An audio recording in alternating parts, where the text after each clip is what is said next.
কথা ধারাবাহিকের নতুন পর্বে দেখা যায় যে এভির অফিসে আসে মিস্টার রয় আর এসে কথার অনেক প্রশংসা করে। এদিকে কথাকে সবাই প্রশংসা করছে, এটা কিছুতেই মেনে নিতে পারছে না ম্যান্ডি।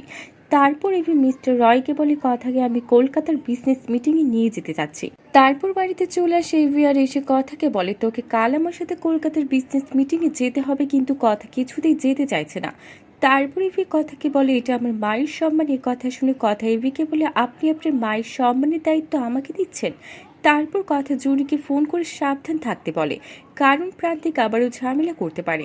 এদিকে জুনির সাথে দেখা করতে আসে অঙ্কিত। তারপর জুনি অঙ্কিতকে একসাথে দেখে জুনির পাড়ার লোক তাদেরকে নিয়ে নোংরা নোংরা কথা বলতে থাকে।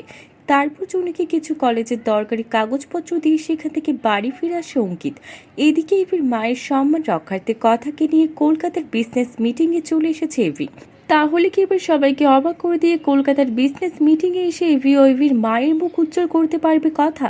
তো বন্ধুরা, কি হবে এবার? এক্ষুনি একটা লাইক দিয়ে এবং কমেন্ট করে জানিয়ে দাও তোমাদের মতামত। ধন্যবাদ।